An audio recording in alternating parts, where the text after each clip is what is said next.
Hello. అరే నేను ఏమంటున్నా విను ఒకసారి. హలో. వేరే ఎట్లైనా ఎక్కిరించండి కానీ అట్లా అంటే చూడడానికి బాగాలేదు, వినడానికి కూడా బాగాలే అది. వేరే ఎట్లా అయినా ఎక్కిరించండి కానీ అట్లా బాగాలేదు అంటున్నా. ఈవెన్ పక్కన సింధు స్టాండ్ కూడా అట్లా అంటే నువ్వే 2 సార్లు అన్నావు ఈరోజు పొద్దుగాల. ఓకేనా. హలో. తెలియక అనట్లేదు సుద్దా, జస్ట్ చెప్తున్నా నీకు అట్లంటే బాగాలేదు, వేరేలా తిరగముకు అంటున్నా. నేను ఏం అవుతానో నేను చెప్పట్లేదు కదా నీకు, అను అంటున్నా కానీ ఇట్లా కాకుండా వేరేలా అను అంటున్నా.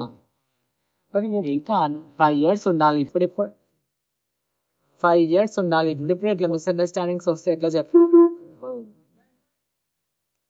నువ్వు మళ్ళీ కోపపడుతున్నావు. నువ్వు కోపపడుతున్నావు నేనే.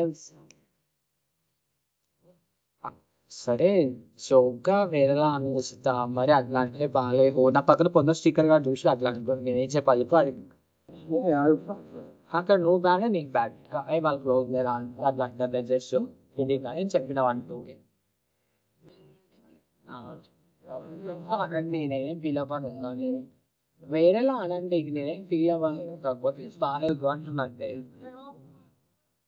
ఓకేనా. తిన్నారా.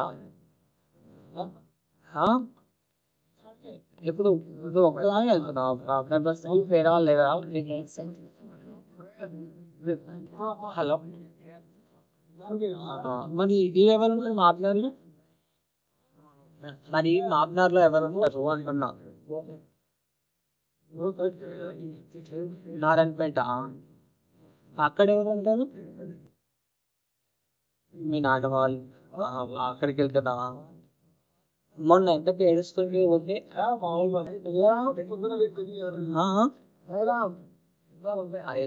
ఏదైనా ప్రాబ్లం చెప్పాలి నిశ్చిత. ఫ్రెండ్స్ కి చెప్పకుండా వేరే వాళ్ళకి ఎవరు చెప్తావు చెప్పు. క్లాస్మేట్సే కదా, నువ్వు క్లాస్మేట్స్ అనుకుంటే చెప్పకలేదు, ఫ్రెండ్స్ కదా చెప్పి షేర్ చేసి అది తగ్గుద్ది. ఒకరికి చెప్పడం వల్ల లోపల కొంచెం పెయిన్ తగ్గుతుంది. అందుకే నెక్స్ట్ టైం ఎప్పుడైనా ఏడ్చినప్పుడు రీజన్ ఉంటే చెప్పేసి అది తొందరగా. అన్ని ఎంతకు నువ్వు ఏడ్చి చెప్పకుండా ఉంటే ఎక్కువ అనిపిస్తుంది భారం. మొన్న నేను శ్రవణ్కి సింధుకు అడిగిన ఏమైంది ఆ మధ్య కడుస్తున్నారు అని, వాళ్ళకు చెప్పలే అంటారు. హలో. వింటున్నావా నిశ్చిత. కాబట్టి ఏదైనా బాగా ఉంటే చెప్పాలి, వీలైతే సాల్వ్ చేస్తాం, లేదంటే ఓదార్స్తాం, అంతేగాని దూరంగా నడిస్తే అయితే ఓకేనా.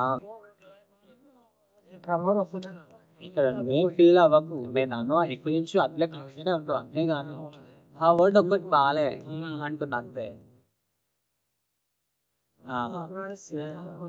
ఓకేనా, బాయ్.